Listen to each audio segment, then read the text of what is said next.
Podcast. How's it going? How's it going, man? Good, man. It's a good week. Got an announcement. I don't know how true this is, but we're gonna announce it here. We're gonna relay the information. Don't shoot the messenger. The day after April Fool's, so it's a little dangerous, but we're going for it. We're going for it. Let's go announce it. CJI number those. Craig Jones versus Gable Stevenson. That is crazy. My gosh, that is, if this is true, it would be a really cool matchup. Just because it's kind of absurd, really. Yeah. I mean, look at the singlet difference. Is Craig Jones singlet IBJJF approved? Somebody say no. Maybe not. I mean, thong wrestling, it's a thing. Yeah, man. You have to worry about somebody grabbing your singlet when you're wrestling them. One of my favorite Frictionless. thing was right here. Somebody was saying about like the stats. It's like we're not posting stats on girth hang altitude. But yeah, man, this is gonna be interesting because he's already trolling. He was teasing about wrestling is such a obsolete sport that you can beat it by just sitting down. That's what he said.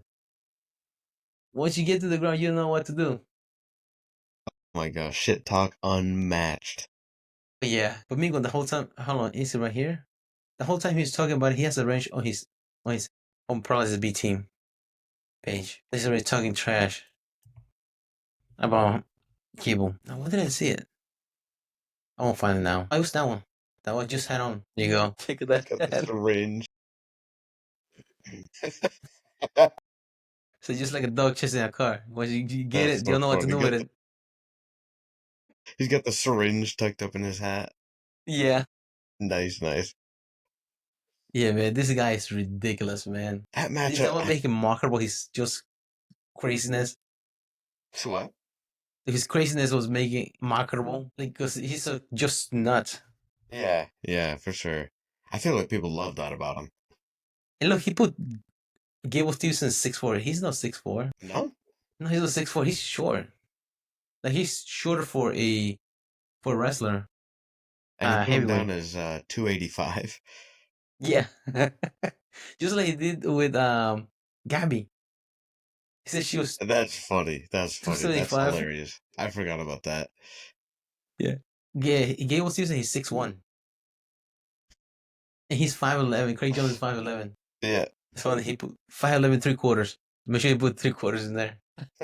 Yeah, man. It says 180. Oh, he probably 183. Yeah.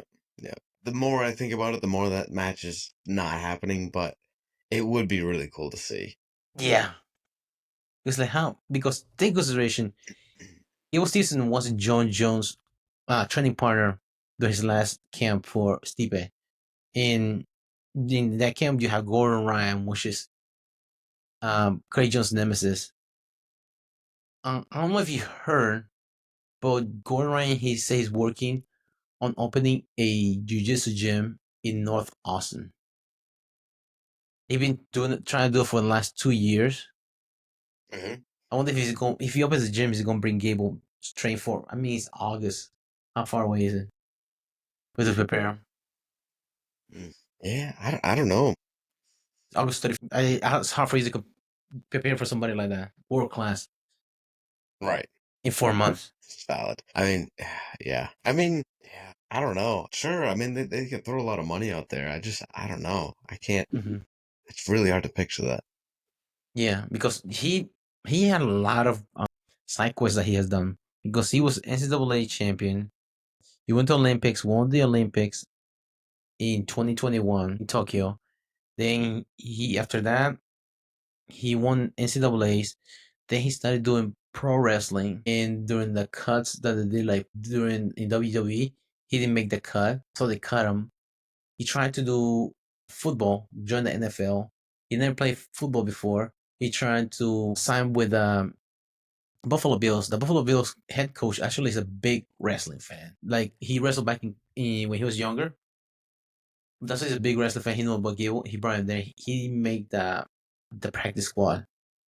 So they cut him too, and that's why he decided to go back to college and wrestle Wow. this last year. Wow. That's quite a. I mean, to even be considered, that's fairly impressive. Just Yeah, I want to jump into football. yeah. Like first time I put cleats on was for practice tryouts in the NFL. That's Crazy. crazy. Yeah, but yeah, that'd be interesting. Speaking of wrestling, did you ever watch the match? His match, NCAA's. Gable Stevenson. He in the finals. He was going against Wyatt Hendrickson. He he beat Gable Stevenson in the final. He came down like the last 20 seconds, something like that.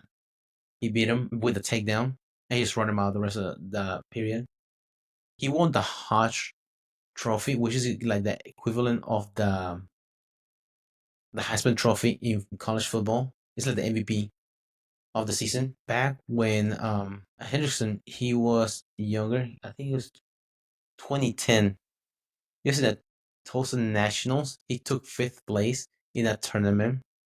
But in that picture, actually, he's next to Dan Hodge. Actually, the person that named the trophy after in that picture, he's next to him. Wow. Well, like 2010. That's really cool. I Yeah, mean, full circle. yeah, no lie. Huh. That's funny. They're like, wow, who would know? Hmm. Oh, now he looks different. Henderson, people giving hell because have you ever watched Super Troopers? I've seen clips. I know I have not seen it. There is a character in there that they make fun of because what Henderson he grew a mustache but you have to take consideration he's a second lieutenant in the Air Force. Okay. He wrestled for Air Force, but they weren't going to give him extra year because they don't honor the COVID year. But this is him. No, he has the mustache. Yeah, yeah, yeah. A lot of people say he looks like this character from Super Trooper. I could definitely see that. Dang. That's wild. Okay. Because we use the Air Force, he didn't have the mustache at all. Right. Then when he went to Oklahoma State, he grew the mustache. This is him back in the day. But he said that he's trying to compete for the spot for 2028 Olympics, which is taking place in LA. Okay. So that's gonna be interesting. Hmm. It doesn't matter who's gonna be in front of him. He's going for the heavyweight. Okay. Wow. And this heavyweights nowadays, like I don't know if you watch the match, they're really really fast and they can scramble and like it's gnarly. That is, yeah, it's crazy to see dudes that big moving like that. It's like They watching a look couple like bears go after each other. yeah, it's crazy. Just going at it, scrambling like crazy because back in the day they used to like just grab the leg, lose balance, one falls to the back, and that was it. Right. End the Right. match. Now you Same gotta thing be like athletic and big. yeah, Dang. yeah, and also moves too. Right. Well, he was All American last time he went against Gable Stevenson. I think it was 2021 in the NCAA's, and he got tech fall, which he got beat by 15 points in that match. Okay. And then he faced each other in the finals in this year's NCAA, and he beat Gable in the last within the last minute. Wow. Hmm. And that's like David Taylor, David Taylor thing because David Taylor they call him the Magic Man, and I don't know if somebody made it up or what. But it shows him in a picture that David Taylor covered his face because he said when you train with a Magic Man, you learn a few tricks.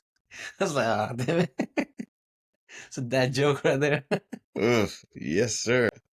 But yeah, man, like and then like David Taylor, he said he used to train with David Taylor, just go hard for 2 hours at training. Imagine going 2 hours with that. I think it's three-time world champions and Olympic gold medalist. I can't. I You can't gotta learn fathom. something, right? Right? Yeah. The No, very least. it's got. Yeah, I don't know. That's gotta be mm, next level for sure. It's gotta be quite a program. Yeah. And I've seen like in that Oklahoma State this is the first I think it's the first coach that they gave him the backup that brings truck because they pay him $1 million a year, 6-year contract. In their facility, they have nutritionists, they have a hyperbaric chamber for recovery. Mhm. for the team. They have sauna, they have cold plunge, they have um compression like boots, things like that. They have a state of the art for recovery. Mm. They Wouldn't can that be make, fun? yeah, man. You go into college and you have all that available for you. Yeah, I'm gonna try it all for Yeah, sure. yeah, man, for sure. Figure out I what mean, works. you recover a lot faster, especially hyperbaric chamber. All right. That's gotta be, I don't know, that's gotta provide some kind of significant advantage. Being able to, yeah, that's really interesting. Do you think stuff Because like that is what's gonna help drive the sport to the next level? hope so. Because one thing about like any sports takes a lot out of you. Breakdown, injuries is that thing. That's the balance you want to keep. So you like go too hard, you get injured, you get sidelined for a while. But if you're able to be able to push hard and be able to recover faster, your sessions will be a lot better. So you have to worry about the wheels falling off. Right. Yeah, I would think you could kind of open up and push limits just that little bit farther consistently Hmm. if you can recover consistently. Yeah. I mean, if, for example, the hyperbaric chamber, if it's good enough for wound patients that have like diabetic wounds, sores, they have burn victims, then like if it's good enough for them, I'm pretty sure it's good for somebody that for working out. It's valid. What all do those chambers do? What are they? What is their function? I have to ask my wife because she worked in the wound center before. Okay. Yeah, she said that it's kind of like it's like oxygen rich. It helps you like let's look it up. Hyperbaric is what you're saying? Yeah. Interesting. Sealed and pressurized enclosure for hyperbolic oxygen therapy. Mm-hmm. So essentially, it raises the air pressure, increases it to 2 or 3 times higher than normal air pressure. The lungs can gather much more oxygen than would be possible breathing pure oxygen at normal pressure. Mm-hmm. Effects on the body include removing trapped air bubbles. That's really interesting. So you're increasing your air density, meaning more oxygen in less space, so you can breathe better for sure, but also has effects on, it sounds like it has effects on just your body in general, not just your lungs, which Yeah. that's really interesting. Basically going to a different world to Right. recover. Increased oxygen levels in the blood and tissues, which can accelerate healing, boost immune system, aid in treating various conditions like wound healing, infections, and decompression sickness. Yeah, usually for scuba divers. Okay. Yeah. Improve circular. Improve. Yeah. That's it. I think Uh, that's how it helps the people that have wounds. yep. Encourages growth of new blood vessels, improving blood flow to damaged tissues and promoting healing. That's interesting. Which is what you want to do whenever you're wore out from after working out. Right. Yeah, that the blood flow for that, I mean, is, yeah, that's, well, I mean, in reality, working out is just creating wounds in your muscles. Yeah. So That's why do you think it helps to flush out your lymphatic system, all the lactic acid? it would sound like it, Yeah, you because know? it's how much faster you'll be able to recover, being pressurized. Mm, yeah. You don't have to feel the pain Mm-hmm. as much. That'd be nice. You can do leg day every day if you want to, because you'll be able to recover. You still get the reward of because that's the kind of the economy of cold therapy and like working out because you can work out, but you cannot take a cold plunge within I think it's like two between I think 2 hours or 5 hours after working out because whatever you're trying like muscle breakdown to gain the muscle gain, it gets negated because compressing off the cold. So like you get the lift, but you don't really get the muscle breakdown they need for you to like make those gains. But if you have it's pressurized in a hyperbaric chamber, but also it's oxygenated, good to get rid of that lactic acid, but still be able to get the benefit of the workout. Hmm. I'll definitely it will take like it will help the sports. Right. Yeah, I mean, it'll be definitely a next generation of athletes. Yeah. But the only thing about those hyperbaric chambers, you have to do it for all. You have to do hour sessions. You can just do it like fast. Yeah. Yeah. Huh. I wonder how long they recommend. I remember my wife saying it takes like 30 minutes to decompress the chambers to for somebody to get out of there Yeah. for safety. Hyperbaric oxygen therapy sessions typically last 1 to 2 hours. Mm-hmm. Dang. Yeah, that's a chunk of your day for sure. Yeah, because I remember she was talking about one time she had a patient that had to take a shit. It's like, dude, I can just let you out. No. Now you had to take a shit in that pressure. Oh no. Next thing you see, just like a freaking, like a watermelon exploded in the shit everywhere. Should have said that earlier. I Oh know, my right? You gosh. feel like going earlier, and no, they have this much pressure. It was atmospheric pressure. It wasn't this pressure. Oh my gosh. But yes, it's like takes 30 minutes, like to build up the pressure and then to lower the pressure. Also, you have to take consideration how flammable it is because you do 100% oxygen. Mhm. Gonna make it like so the moment spark set on fire. Yeah. It goes from hyperbaric chamber to incinerator real quick, and that's what they have. Whenever they go in there, they have to wear 100% cotton. They can be synthetic material. Their clothes. For static electricity. Mm-hmm. That's insane. Because another cold plunge, but cold plunge is it takes a couple of minutes. But the other ones, and the other one, the cryo chambers, those are the fast. You only have to be there for max. People lasting there's like 3 minutes. The cryo chamber because like negative what's that? It's liquid nitrogen. Liquid nitrogen? That's what they use for the cryo chambers. Negative 85 to negative 140 degrees Celsius. That's how cold they get. That is fucking cold. That is. Yeah. What are they doing at that temperature? It's like, instead of doing a cold plunge for like 20 minutes, Yeah. if you go in the cryo chamber, they make like you have to wear gloves, mittens. Right. I think you wear a hat sometimes, like a beanie, and you wear shoes, and of course your underwear. And you go in there, and it's a full body, like in the chamber of like really, really cold. And you just like drop the temperature, like because of the liquid nitrogen, drop it that low, and you try to be there for like 2 minutes, sometimes like, the max I think is like 3 minutes being there. And then when you come out of there, it takes easily the benefit of being in a cold plunge, but less time. Dang. Dang, I feel like you'd have to be careful with that because getting frostbite would be Oh pretty yeah, easy. yeah. What? I can remember was a girl in California. She died in a cryo chamber. One thing she was one of the workers, and she was short.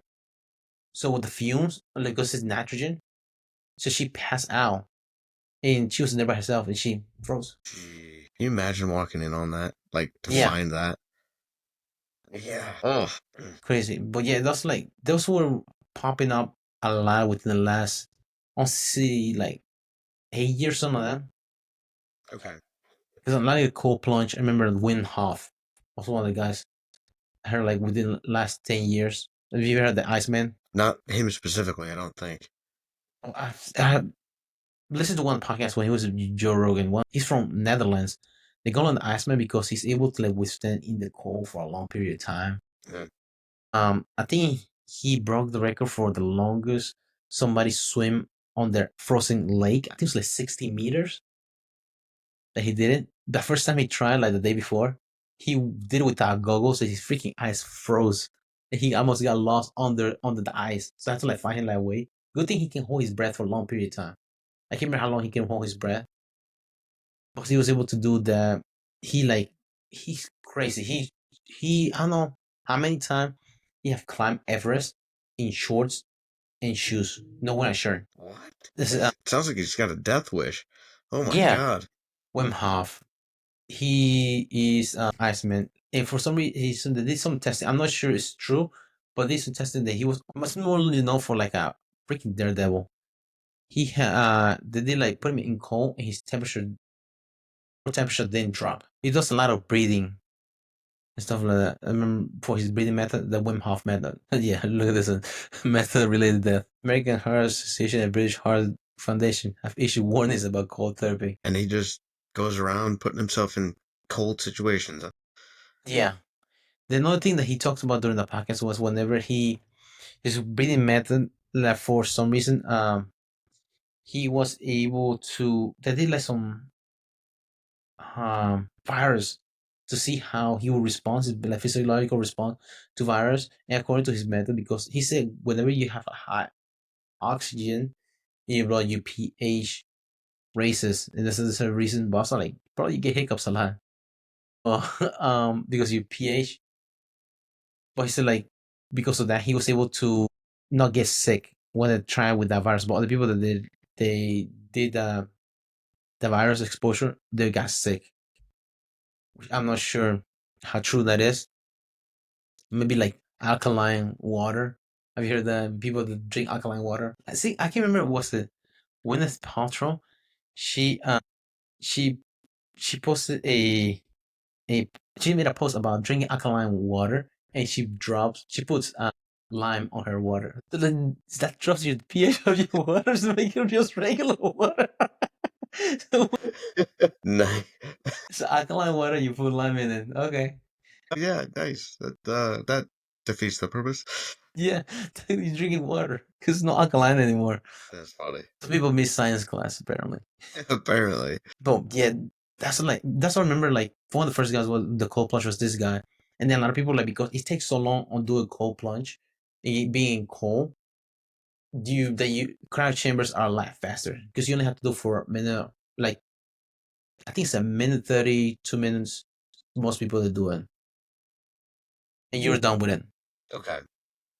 for recovery instead of suffering 20 minutes in a cold plunge. Yeah, most people they do like 20 minutes. I mean, what's those chambers cost, but it Yeah, they're seems like the expensive. suffering to cost ratio, unless you're just, rolling in the money, that's Yeah. not really Well, worth some it. places they have clinics that they do like cryo chambers. They just like do like um like tanning beds and stuff like that. They have places like that that do cryo chambers that you can just go in Okay. there and pay like fee, and then you can just do one session in there.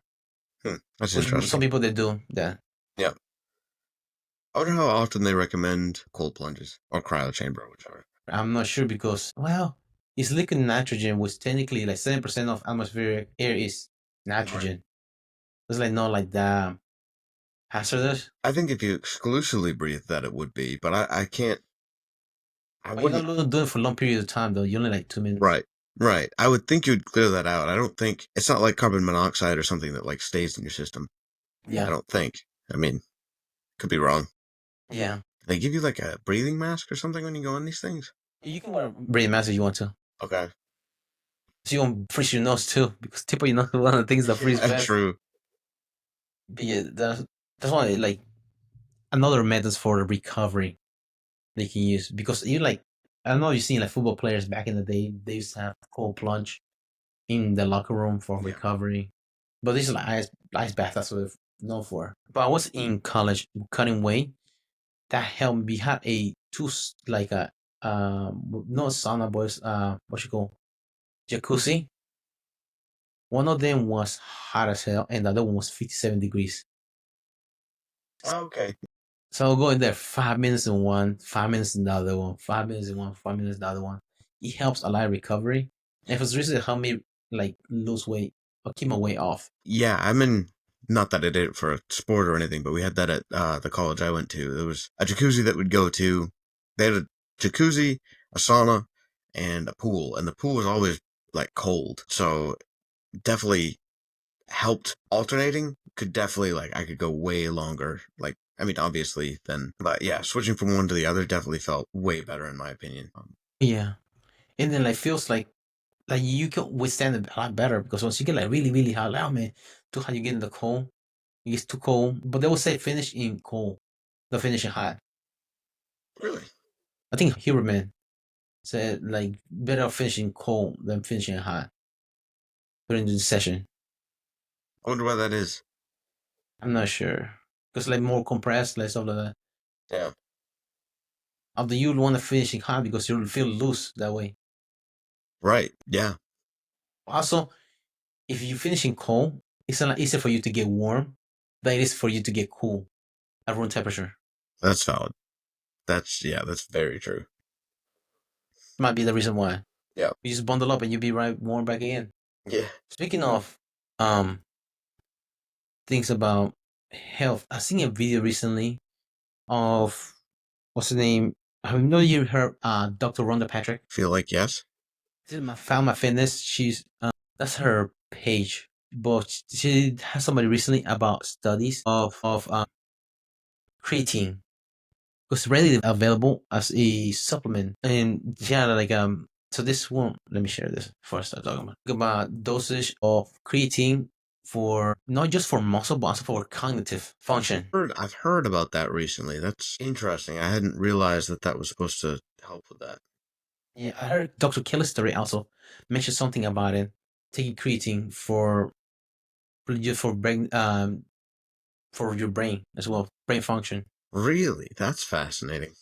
Yeah, I had never heard of it as any of that. I heard about it. Was Dr. Killistory about it because for brain function, because was I might be wrong, but to my understanding was the reason you take creatine because it like gets like water into your muscles, help with recovery. But also like you get for your brain, it also helps too. Because one of the things whenever you drink alcohol, what's the first thing you feel like the hangover, feel dehydrated, balance it out creatine and boost, so you're still hydrated. Don't piss it out. Then you feel cognitive. You don't be like as hungover. Interesting. And the thing about it was also that he said 20 um grams, like a regular dosage, but the one I take right now, creatine, is 5 grams. I want to do like once a day. You said you can take 1 to 3 times a day. It's like 20 grams. That's a lot, but it's like not as For much as I said. well, he said even 25 grams for. I'm assuming a regular person. I don't know how much like 70 kilograms is, but Hmm. yeah, that's like 5 times what you're saying Yeah. is it the recommended dose. That's crazy. I don't know. Well, the recommended dose is like, well, the it's not really recommended dose. It's the serving size. That's what I mean. Oh, It's okay, five okay, grams. okay. You can take like up to three, so like 15 grams a day. But and then I remember Joe Rogan talk about like creatine pills too that he takes. And with Brenda Sharp, he's talking during the podcast about that. Mhm. They're like there are pills stuff for it. I'm not sure how what difference will be. Yeah, I wonder maybe just easier to take. I don't know. I wonder because you have to take into consideration if you take it regular creatine in powder form, you have to go through your esophagus, right? But if you take it in the pill form, it doesn't hit your stream until it gets to your stomach. The pill gets dissolved.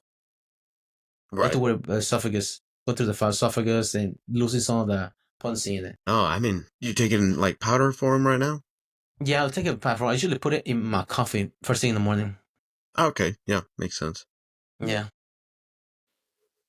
Put in my coffee, just drinking. Nothing to worry That's about interesting. taking it later.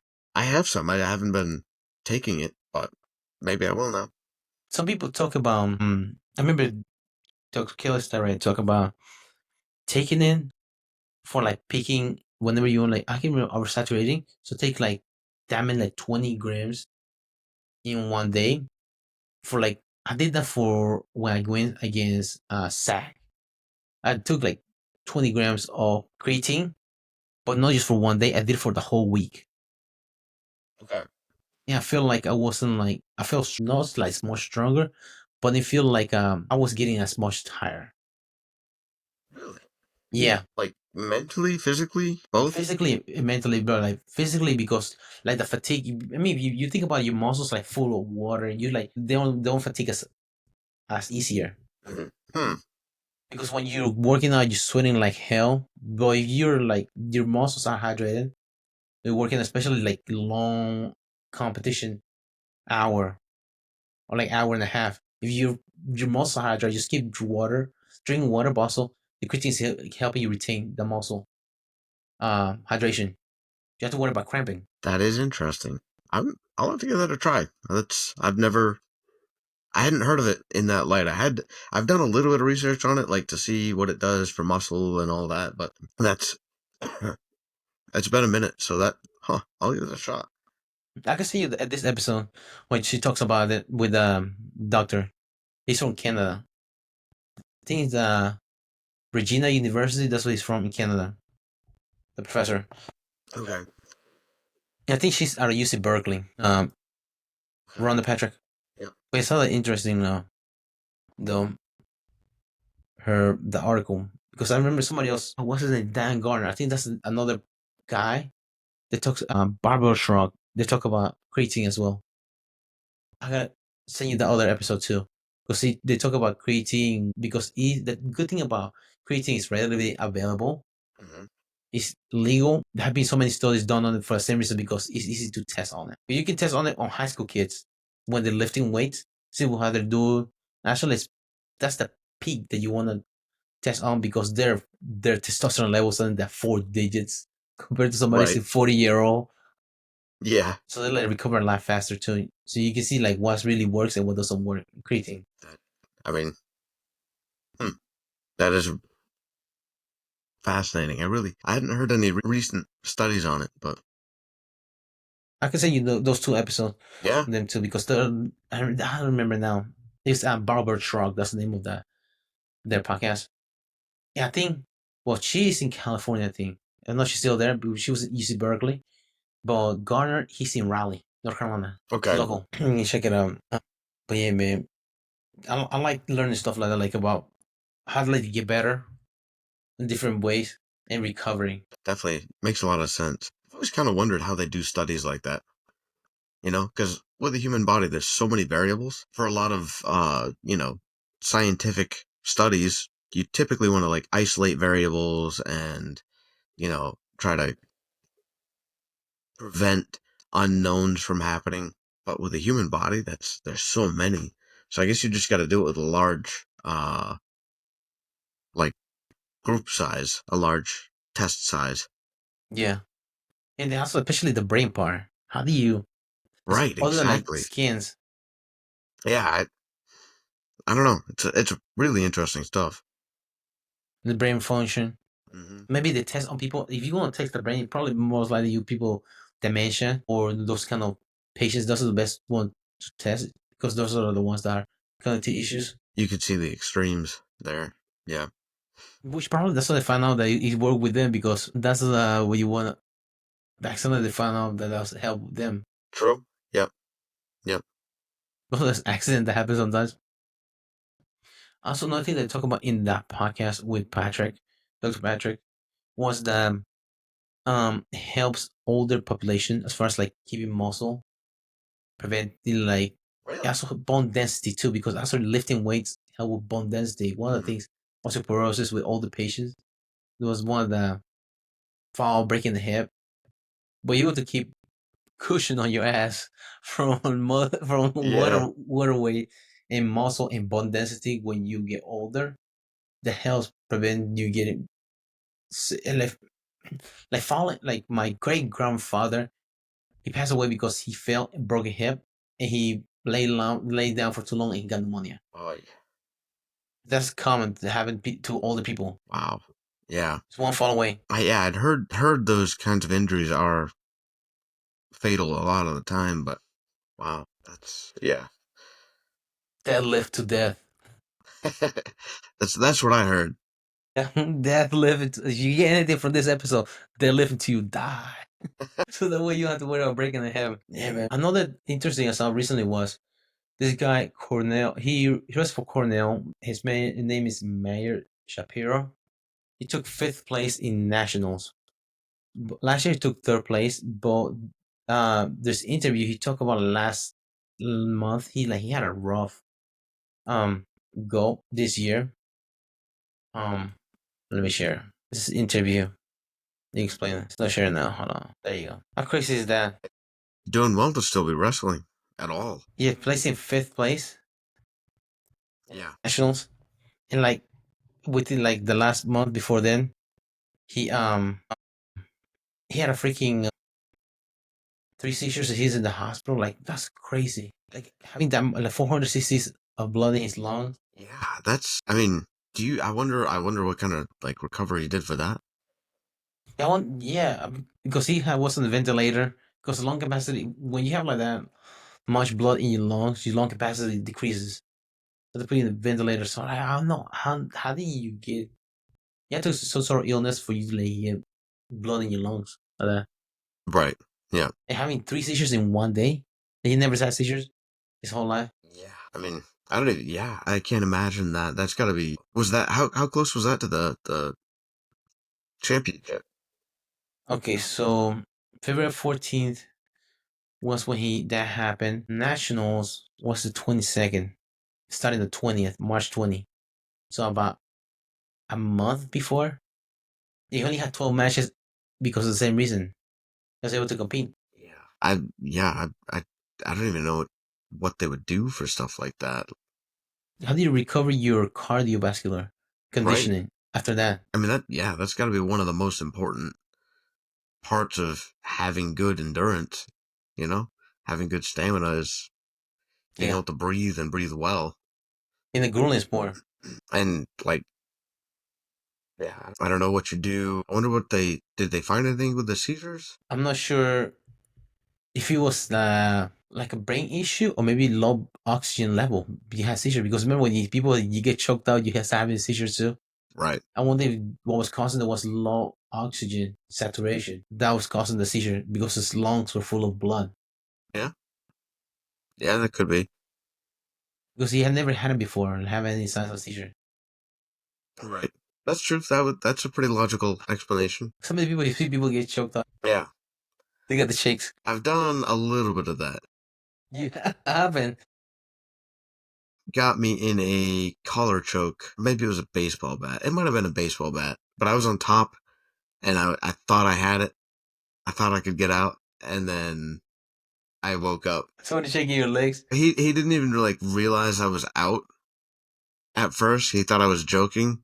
But I was like face down on the mat. And I remember like as I'm coming to, it came into my head. I was like, why am I just laying here on the mat? People are gonna think I'm weird. I was trying to like breathe, but I think that was part of the problem. Like I don't know if my mouth was open funny or my tongue was in a weird position, but I I was having a really hard time breathing. I think Yeah. I started like twitching then because I was like trying to get myself up, but I didn't have control of my body at that point.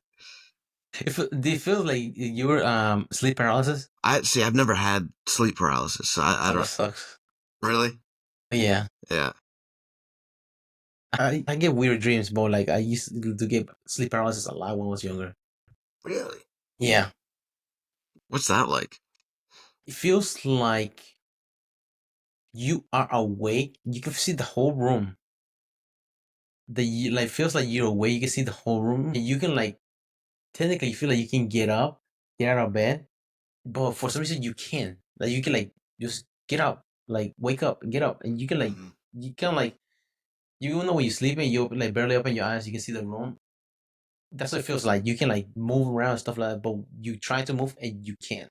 That's what it's Wow. like. Yeah, I mean, I would say in some ways it's similar. Uh, because the few times that I've been out is like if I try to do something, you get like partial reactions from your muscles. So it'll move a little, but it won't do what Hmm. you're trying to get it to.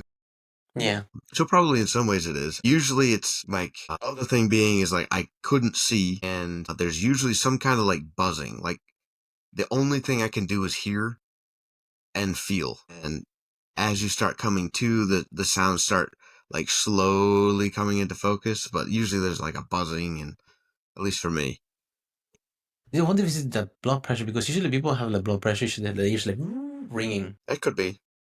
Because the blood I mean, pressure in your brain, like, yeah, but I mean, it's probably parts of your brain just not getting blood that need to, you know? reset and get. Yeah, exactly. That's like the Windows sound. Whenever Microsoft Windows come turns back on, that's what it's like for your brain. Yeah, yeah. I've never been choked out. I almost got choked out. Leonard was showing a triangle during like a class and I almost went out. But that's close I've been to getting choked out.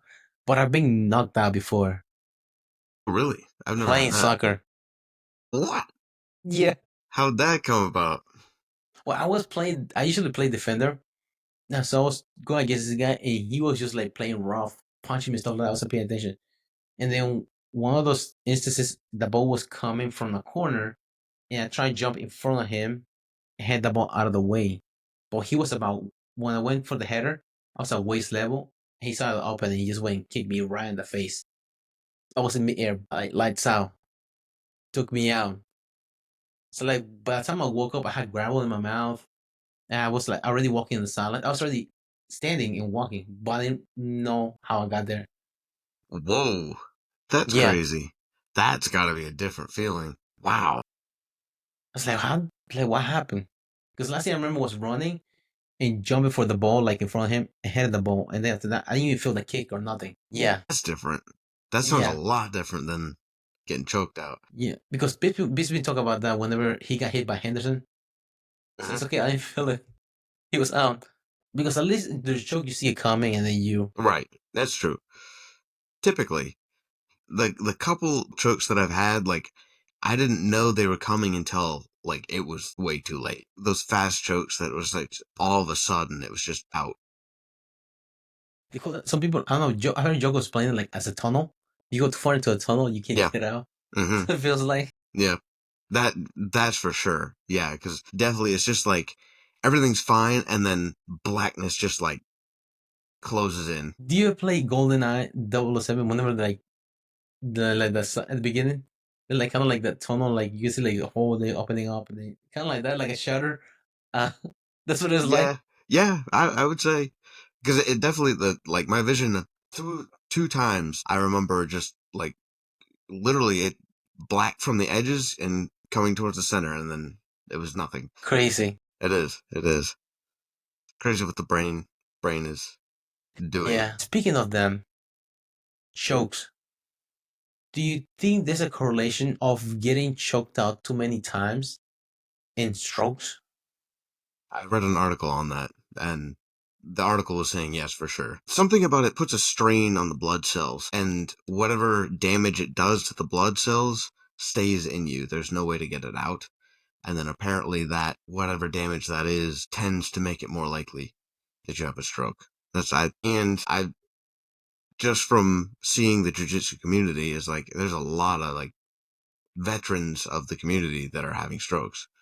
And I mean, it's starting to check out, like seeing a study and then seeing what looks like very promising result, or not promising, but very likely correlated results. Yeah, because I see a lot of people posting like their coach or somebody in their gym that had a stroke and they were like perfectly healthy. How did that happen? They have any blood pressure issues? Because usually there's a correlation, blood pressure issues, strokes or some of some sort. But like they were healthy. Like you would see like they have those pre-existing conditions that will cause them to have a stroke. Is it strokes related?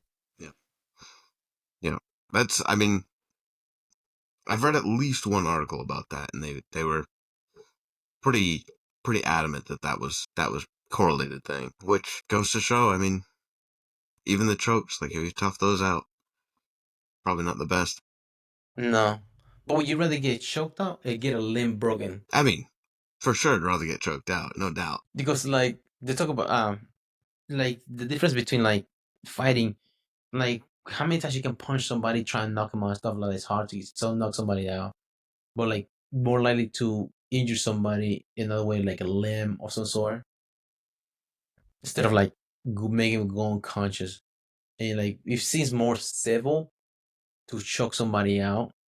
For example, like in the law enforcement, um, for them, it'd be better off for them just to like choke somebody out and just like arrest them. It'll be a lot easier. But chokes are illegal. They're not allowed to do those when they arrest somebody. Yeah, I feel like that's just politics. I feel like that's people who don't know, don't understand fighting, don't understand physical altercations at all, are Yeah. making these rules that just don't make any sense.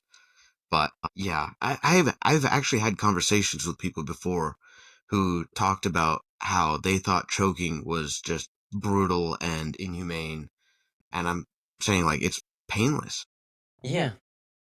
Truly, most of the time you don't even know you're going out. Like maybe it sounds bad, but to me it's much more humane than breaking somebody's arm or dropping somebody on the pavement. Yeah.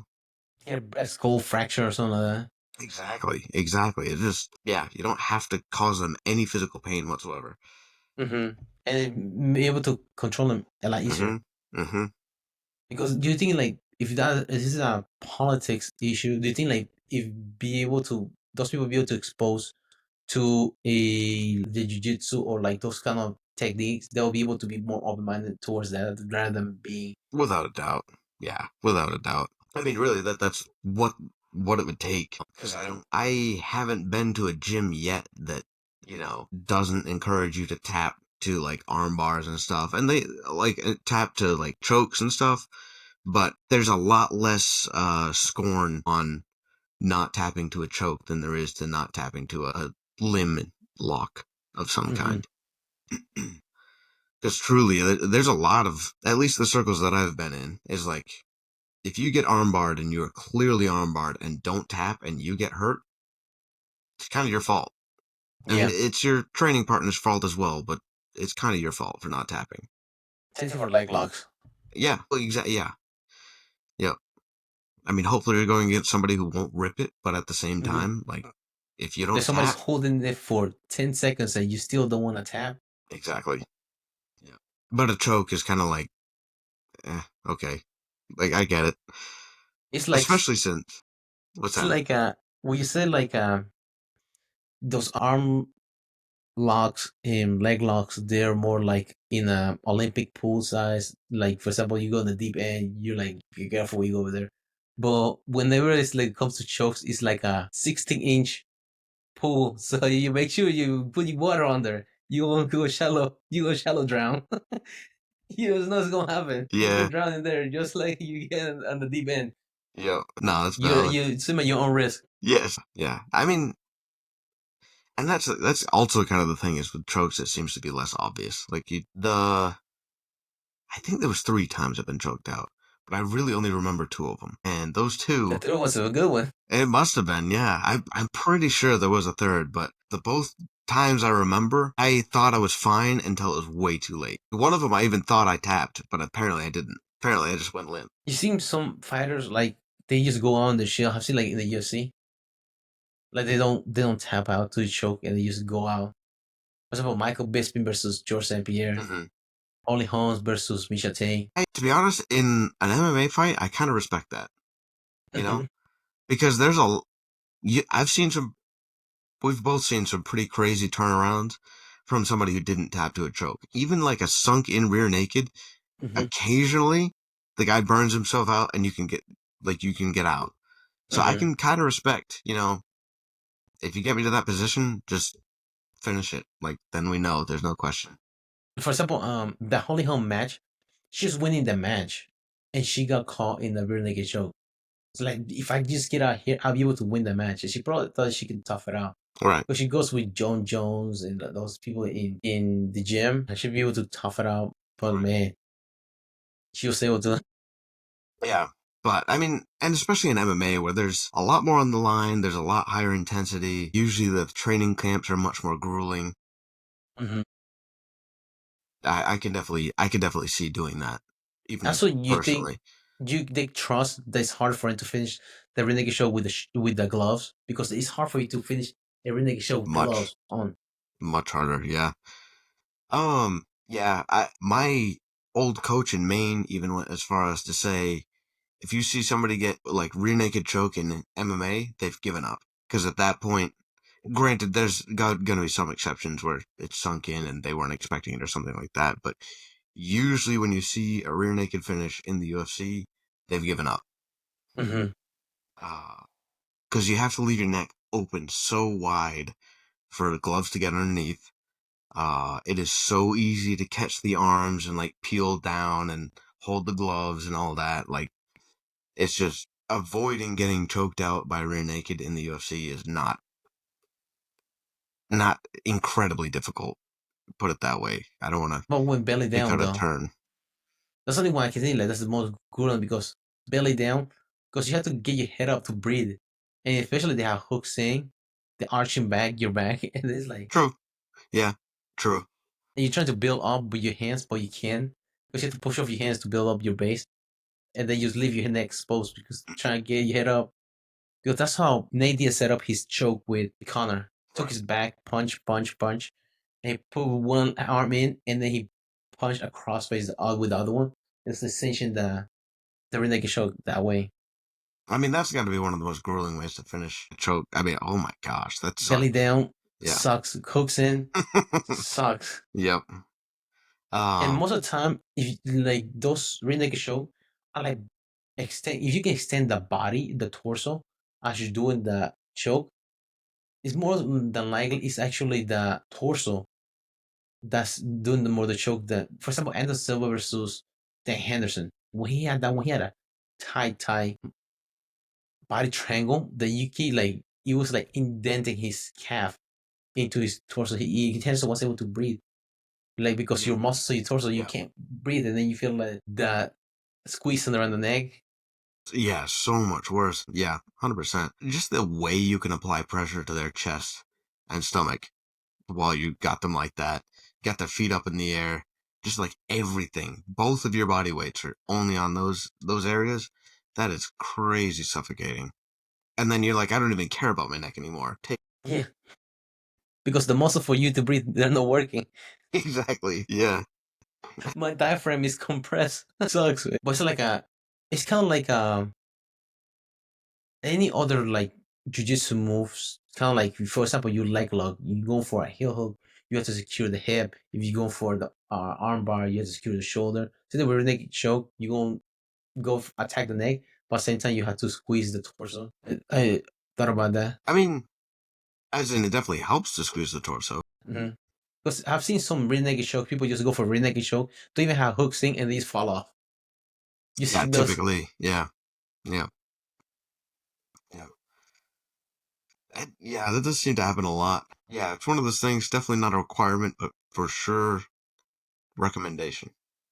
You put a book back on. You put your arms through. You just drop it on your back and just hope they stay there. Right. You have to get hooks in or something, some Yeah. sort of control to Hmm. stand. Especially you want to have a good back control. Your chest has to be strapped to the back. You have to glue it to the back. Otherwise, you lose back control. That's no doubt there. But some people I've noticed to throw legs in and they arch their back and they don't have like they don't flatten it out, but they lose control. Be able to roll out there, go for leg locks from there because then they would like chest to the back, glue it to the back to keep control. It's falling off unless you have. Some people have good arm bars from there. If they push the hands down, the bottom guy puts the hand down, go for the arm. Yep. Definitely, yeah. No, that seems to be a pretty good option from there. If you start losing it, Another thing about another choke that like to put pressure on the torso is the heading arm triangle like to put pressure on. with neon belly or knee in the sternum. They call it, I've heard that called the impaler. So you do Yes, heading arm just knee right to the sternum. brutal. Yeah. That has got to be one of the most uncomfortable things to do to somebody. I mean, that's kind of a funny thing. I mean, really, if I'm trying to make somebody uncomfortable, that's where you put pressure every Mm-hmm. time. Takes away the Interesting. bridge. Yeah, it's funny how if you want somebody to be uncomfortable and somewhat panicked, you take away their ability to breathe as well. Do you know make it even more funny? Another thing I like to do, instead of being that evil, I actually go for the heading arm triangle, one arm, and the other arm, I squeeze that right here at the bottom. So making like giggle or laugh. So they let the air out. So we're trying to breathe in. Squeeze so they can breathe in. God, So feel desperation just leave their body. that's brutal. You got a brown belt coming your way soon. You got to Yeah, man. doing evil How stuff did you like beat him? that, I tickle him to death. and then didn't let him inhale. Yeah, just tickle him. Damn. Well, because that's the impaler that need to the sternum. What would the other be called? A choke, heading arm choke with the tickle to the. What is a good one for that? I don't know. You got to come up with something. I mean, you came up with a move. Yeah, I have to come up with a name for it. The tickle squeezer. I don't know. I have to think about it. Because I used to do that to Adolfo and some other people at the gym too. Just just grab the side or because it's that part right there where your lat meets it's like QL, like your lower back. That's what I like to grab right there. You squeeze because it either tickle you and you like makes you flinch. And Yeah. when you flinch like that, your neck opens on the other side. You're just like, oh, you're caught in there. This is next level evil. I tell you. But yeah, kill them with kindness. I'm just making him laugh. It's okay. Yeah. Yeah, man. I know that. By the way, I know there was IBJF in Raleigh this weekend. Yep. Yep. I knew there was one coming up, but I didn't. Is it this weekend or the previous? I think this upcoming weekend. I think because Okay. somebody that I go to this gym like for lifting, just like regular like strength conditioning, and somebody at the gym started talking to me. He said his kid is doing IBJJF Okay. in Raleigh. Mm-hmm. Yeah, I So got anyone knows around this weekend. yeah, several guys from the gym are going. It's the only reason I knew about it, but Another thing going around is another event going around is the donut event, the Triumph this weekend. mm, that's this weekend too. Yeah, $1,000. Let me look up the rules of Yeah, engagement yeah, that's for this event. they said they changed them recently, right? Yes, it used to be if you had 3-minute rounds, if I remember correctly. 3-minute rounds, and you got a different partner every round. If you get tap out, you have time limit to eat the donuts. It is 2 minutes, and then you go to Rome. But now this year, after every 4 rounds, everyone has to eat a donut within 3 minutes. Okay, So you like back then, if you're beating everybody, you don't have to eat a donut. Well, now every 4 rounds, you have to eat a donut within 3 minutes. If you're not able to eat it, you're out. I like that better. I think that makes sense. Yeah. That's what I said last year was 3 hours. That's crazy. Yeah. They better have a lot of donuts. They better have a lot of donuts. Oh yeah. That that's I don't know how many donuts you can order for that. But here's the flyer. So donuts and dollars to BJJ rolls. So you have $50 to enter, t-shirt included, Nogi Battle Royale. So you go and get everybody. 3-minute rounds. If you tap, you eat with a 2-minute time limit. You have to eat a donut. You have to grab a new partner each round, and after every 4 rounds, everyone has to eat a donut within 3 minutes. And the winner at the end wins $1,000. So the only way to get knocked out is to not eat your donut in time. Yeah, within the time limit. So you submit, it, you're unable to do it within 2 minutes, you're out. If you get submitted, you eat your donut within 2 minutes. Because also it depends. If you get choked, dude, how do you eat a donut within 2 minutes? You have to run to the station to get. I don't know. I feel like I could do. I feel like I could last on that one. I don't know. I feel like I can put some donuts down. I think. Dude, how many donuts can you eat I don't and know. roll I've at the never same time? tried. I've never tried. I did a recent video. I think he put the video of the guy that he's talking about getting choked up with a donut. Here you go. I think it's Do you see the size of those donuts? Do you see the size of them? those are big donuts. I had no idea they were that big. Yeah, they're pretty good size. Like, dude, like he didn't eat many. Like he said he didn't eat Right. any. But man, dude, Right. like That doesn't surprise me. He's crazy. look at the size of that donut right there. Yeah. Okay. Those are yeah. Those will make you pay. How many of those donuts can you eat in 2 minutes Oh. without throwing up? Right? Yeah. That I don't know. I have to give up on jujitsu and just start doing stomach stretching exercises. Like Joey Chestnut. Just accept the taps. Yeah. You just keep guzzling down. One of the guys say he was eating the donuts while he still the last donut in his mouth. Yeah. I don't know. How does that work? Like, because you have 2 minutes to eat the donut. The rounds last 3 minutes. Is he just like shoving it in there and he's chewing it for? Probably he got submitted. He's donut.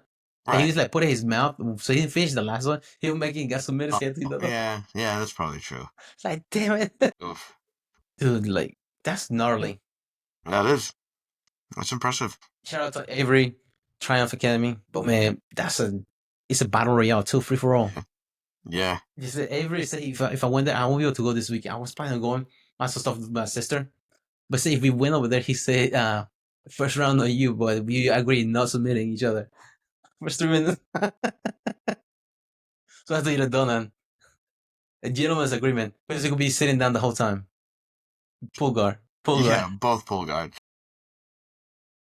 Oh man. Be like the Spider-Man meme. Pulling each other. Just sitting down. Yeah. That's a fun. At some point, it would be fun to get a group of guys and go down and do Oh that. yeah. I don't know if you've seen.